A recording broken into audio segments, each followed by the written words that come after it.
Thank you, Dean Richardson. It is such an honor to be here. And thank you to all of you, and thank you to the incredible musicians. I know all of you have a wonderful experience, but you have no idea what it's like to be listening to them from behind, sort of coming over your head. This is an unforgettable musical and spiritual experience. Thank you so very, very much. Thank you. I'm aware what a venerable tradition is involved in this particular speaker series, and I'm so grateful to have the honor of being here. And Dean Richardson, I understand what you mean when you were talking about your son reading my book, and as I mentioned to you earlier, our kids don't get it from us, none of us. When my daughter was growing up and started quoting Deepak Chopra to me, quoting Wayne Dyer to me, "You know, Mommy, Wayne Dyer said," I said, "He did he?" So we all know that. There's something about you're not going to get it from your parents, no matter who you are. When I was growing up, my father was an immigration lawyer. He was a great warrior for social justice. And when I began to speak about spiritual matters, and I was becoming very comfortable on the pulpit, I was becoming very comfortable as someone who was speaking in that sacred space, that sacred Sabbath space, of spiritual and religious matters. At one point, my father said to me, "What happened to you? I raised you to fight the system." And I said to my father, "Daddy, I am. Love is the greatest revolutionary force. Love is the greatest revolutionary force." And he understood that. But I also have come to understand over a long career that there are phases in life. There are phases in one person's life, and there are phases in the life of a nation.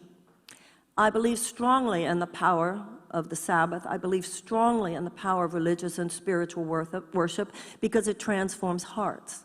I have felt for a long time the clergy is someone who holds aloft in the consciousness of the people the conscience of a nation, hovering just above mortal events, close enough to speak about them, but hovering just high enough to be able to give a larger perspective. But then those of us who are on the pulpit also go through the phases of our own lives. And I'm not the first person who has recognized that there are moments when you need to go from the pulpit to the streets. And there are times when you have to go from the streets to the voting booth. And as I have come to understand, there are times you need to go from the voting booth onto the ballot.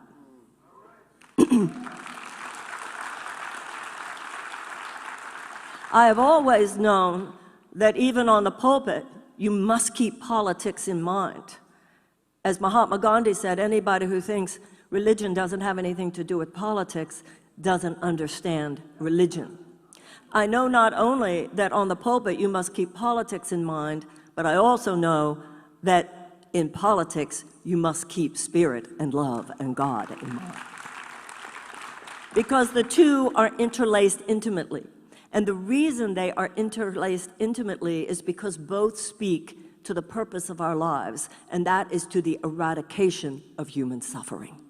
Whether that human suffering is symbolized by the crucifixion of Jesus, whether it is symbolized by the suffering of the Israelites as slaves in Egypt, whether it is symbolized by Buddha speaking of all life as suffering until that suffering is cast out from compassion. You can't skip the crucifixion and go right to the resurrection. You can't skip the slavery and go right to the promised land. You can't skip the suffering and go right to compassion. That's not transcendence, that's denial.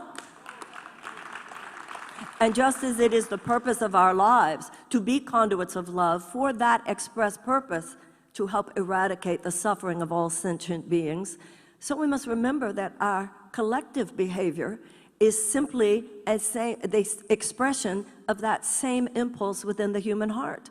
And that's all that politics is. Politics is simply our collective behavior. Politics comes from the root politeia, it means of the people.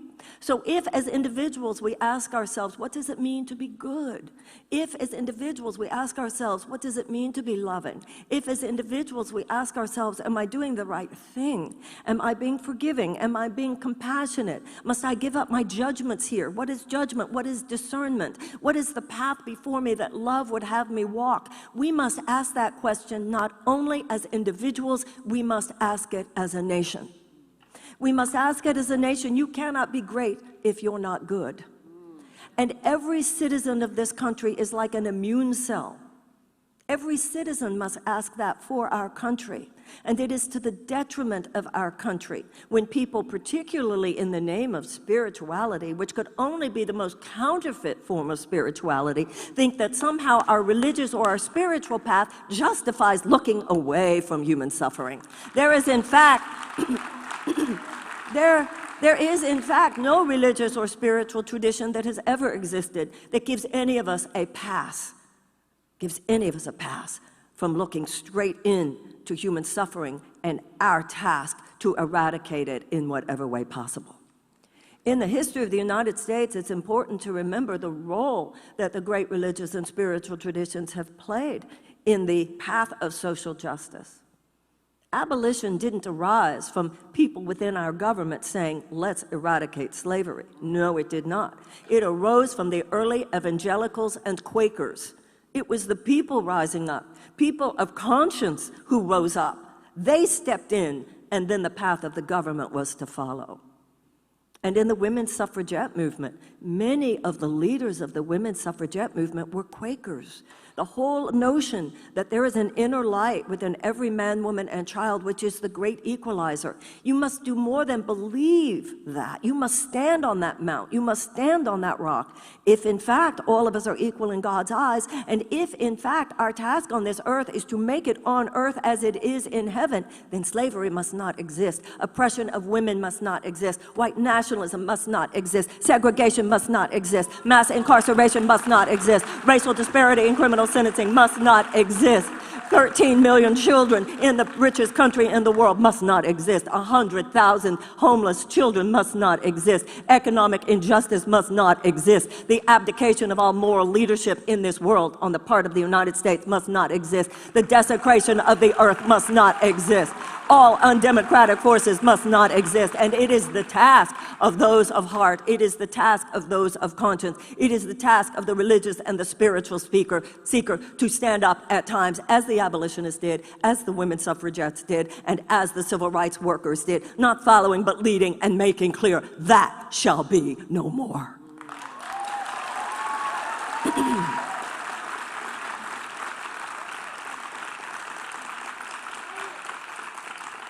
I have come to understand in my life, I've begun, I feel, to have some insight into the difference between those who were anti-slavery and those who were abolitionists. Those who were anti-slavery did not agree with slave owning. They did not agree with slavery. They would never have owned slaves. They thought people who did own slaves were immoral and wrong, sinful perhaps even. They would not live in slave-owning states, etc. But what I've come to realize is that that sentiment, however noble, would not have moved the needle for one enslaved person. But there were people who crossed a bridge, and this bridge is important because I believe that it is the bridge that we in our generation are called to cross today. It is an emotional bridge, it is a psychological bridge, it is a moral bridge, it is a spiritual bridge. It is the bridge from, I don't agree with that, to not on my watch.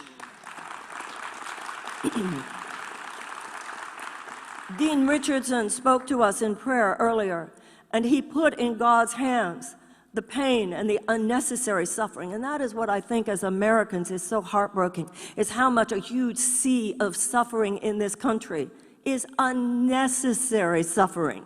Dean Richardson had us all in prayer place this in the hands of God. And he said in his prayer, God, we're not telling you how to fix it. What we also need to remember is God does tell us how to fix it. The issue is, we gonna do that? That is the question of our time.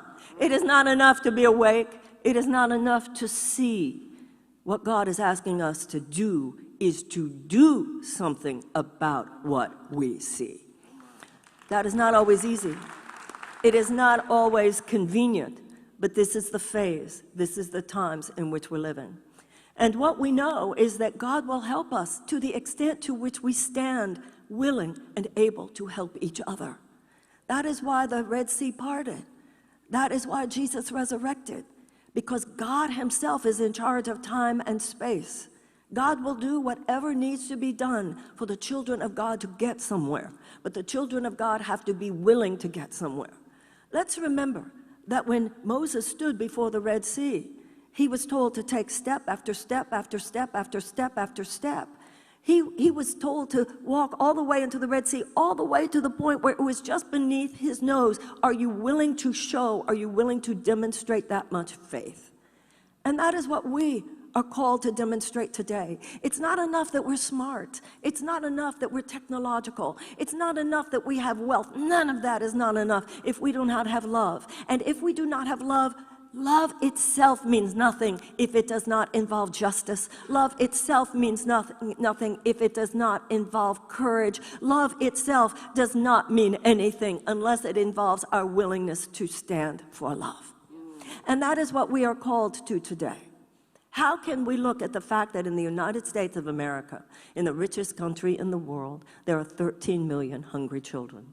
That almost a third of Americans live with chronic, daily economic anxiety.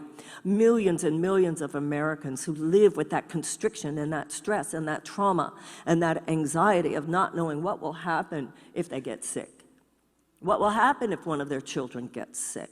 How will they ever send their children to college? How will they pay off those college loans in this, the richest country in the world?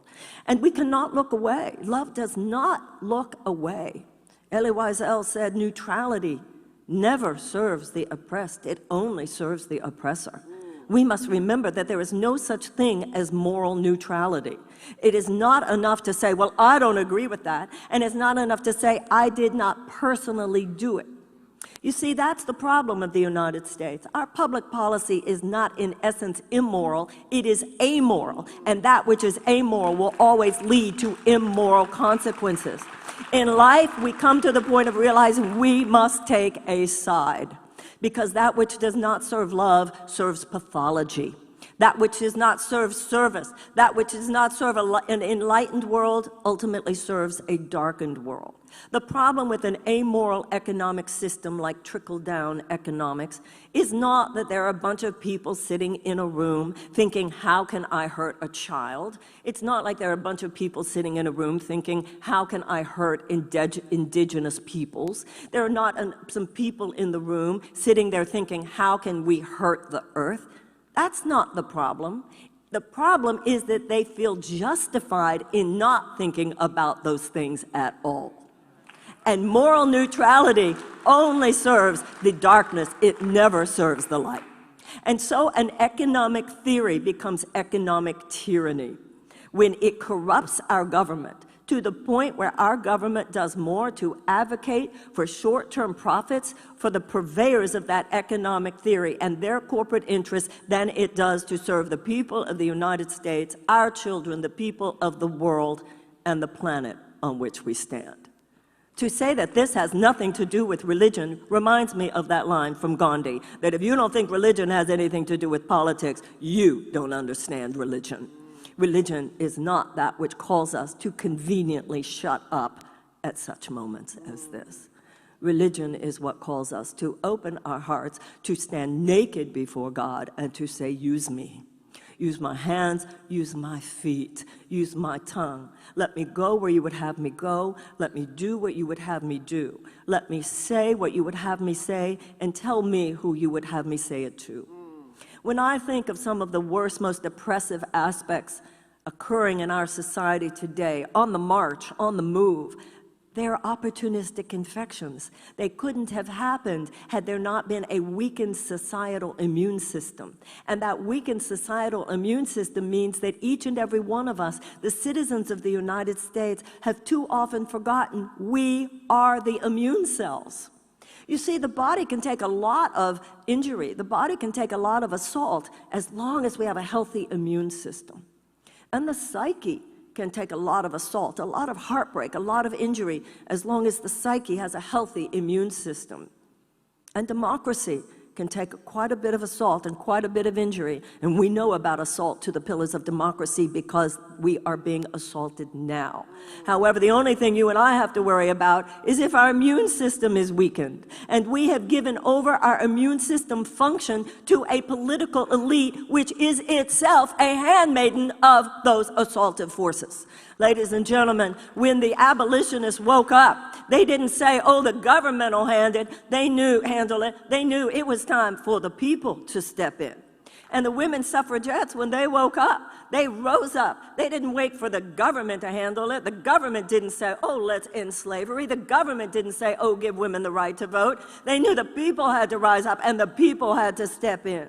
And same with the civil rights movement. The U.S. government didn't say, oh, let's make segregation end. That's not what happened. With Dr. King, a Baptist preacher, and the Southern Christian Leadership Conference, the people rose up and the people stepped in, just as generations before us have done, just as people of conscience before us have done, just as citizens of conscience and love and fervor and spiritual conviction have done before. It is time for us to do. It is time, once again, in the United States, for the people to wake up, for the people to rise up, and for the people to step in.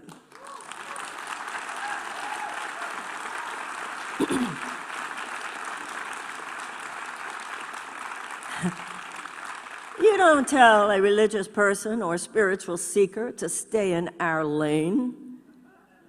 The entire universe is God's lane.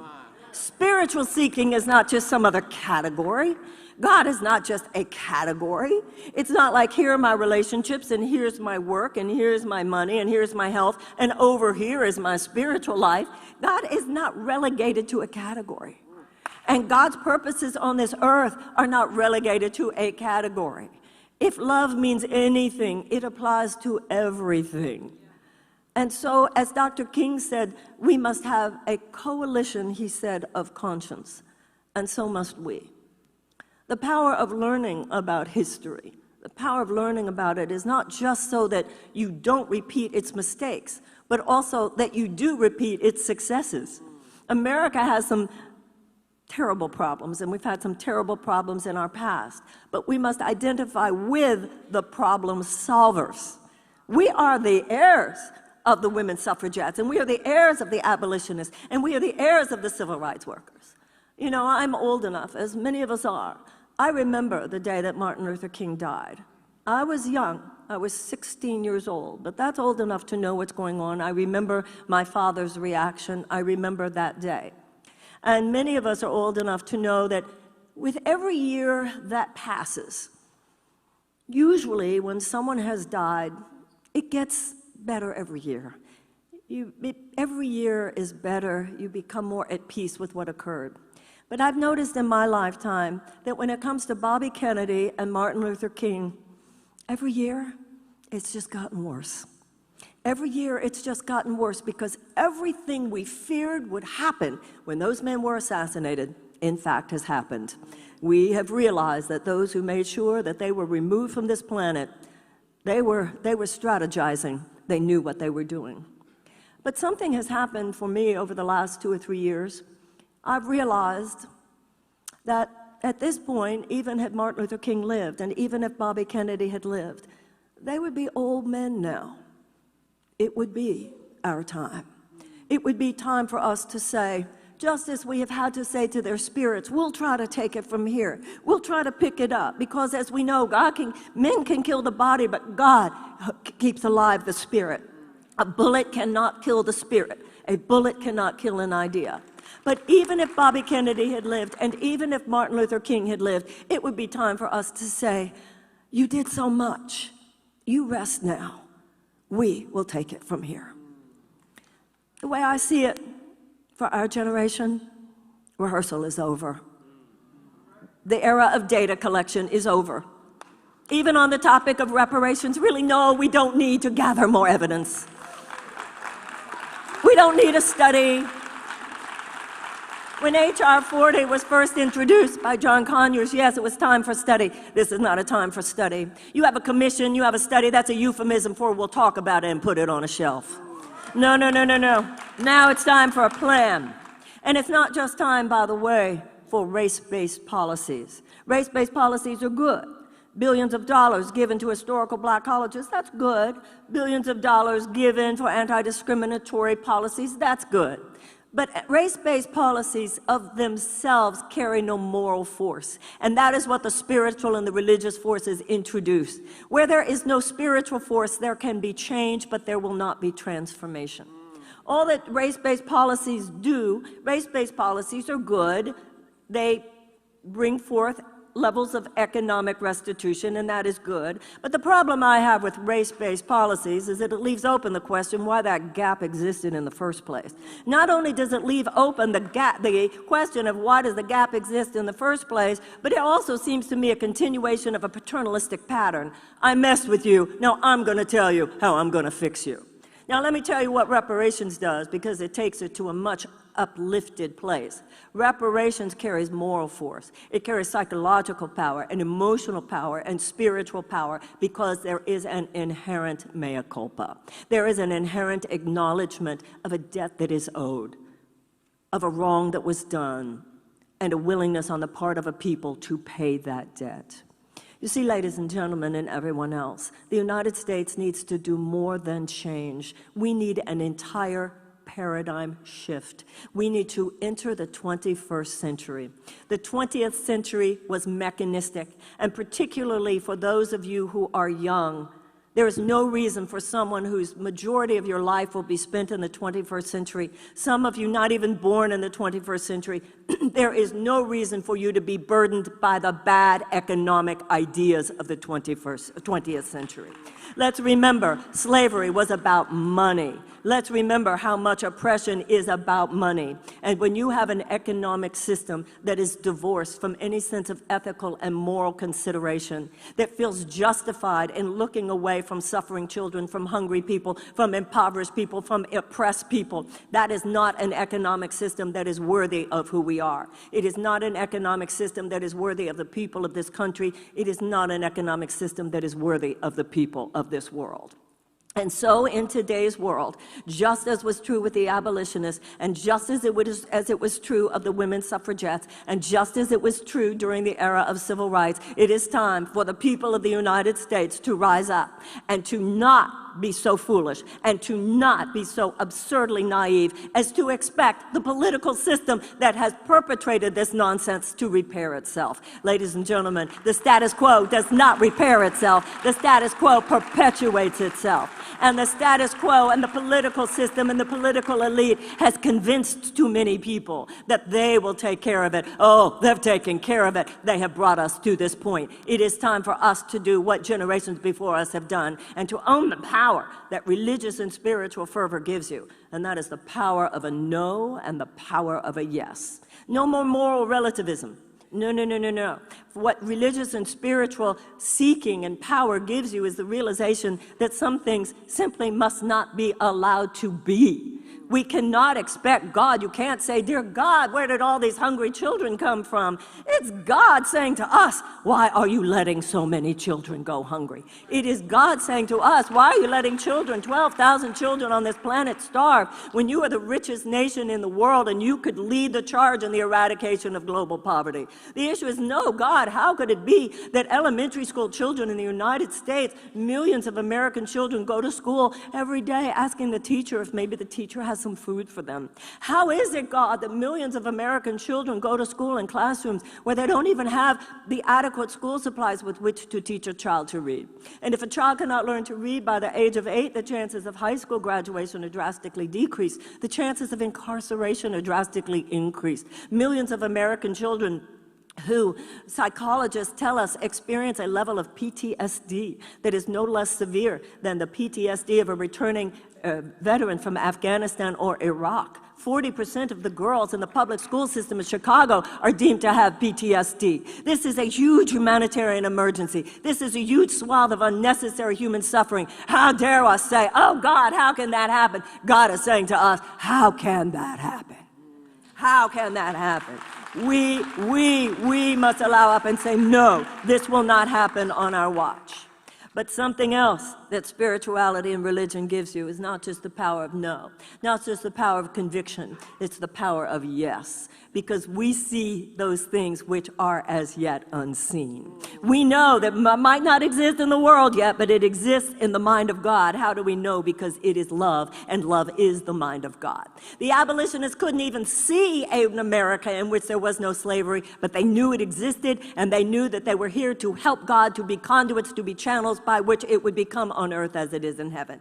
The women suffragettes couldn't see a world in which women had the right to vote, but they knew it existed beyond this veil of illusion, of mortal illusion, and they were signed up to be used by God in bringing forth, in parting that veil. And the civil rights workers could not see an America in which segregation did not exist, but they knew it existed as possibility, because where there is love, there is always infinite possibility. And they gave their hands, and they gave their feet, and they gave their tongues, and they gave their brains, and they gave their hearts, and they said, God, use me. And as they were so convicted, so it came to pass.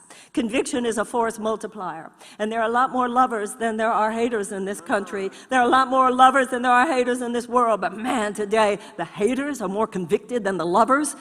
No, we must not allow that to stand. The racists are very convicted today, and the bigots are very convicted today, and the anti-Semites are very convicted today, and the homophobes are very convicted today, and the Islamophobes are very convicted today, and the xenophobes are very convicted today. And when you have 10 of those who are convicted, that carries more political and social force than 10 of us who are kind of, sort of, sometimes when it's convenient, convicted. We must stand up. We must get some grit here. We must get some fierceness here. We must get some spirit. We must not be so polite. You cannot fight a revolution over white wine and brie. It is a nonviolent revolution, yes, but it is a revolution. It is a standing forth. It is a refusal to back down. It is to say, this reigned only until I got here, because I'm here now. And we who are citizens of the United States of America, we must remember, we're not here to say pretty please. We're here to direct the show. We're not here to allow a bunch of corporate aristocrats, some of whom are very nice people, to simply drop crumbs from the table and say in the form of job creation. What a paternalistic thing is that? It is here for us to remember that peace and prosperity come from unleashing the spirit of the American people. Unleash the spirit of people. Uncap people's dreams. That's where peace comes from, and that's where prosperity comes from. This is not a moment.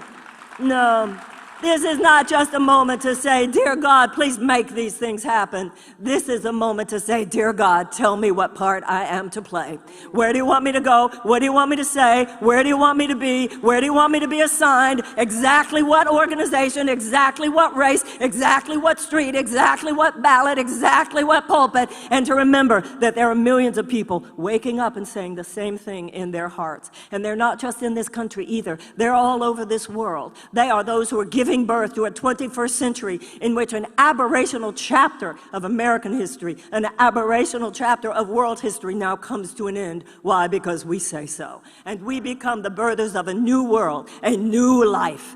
A life that we know is possible, a life that we know is just on the other side of that veil. And we know that if our consciousness is such that we are in full nakedness before God and full availability to be used, then that veil will part and that new world will come to pass.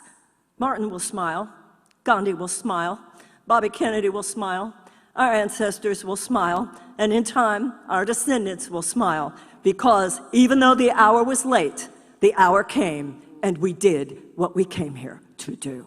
Thank you very much. Thank you.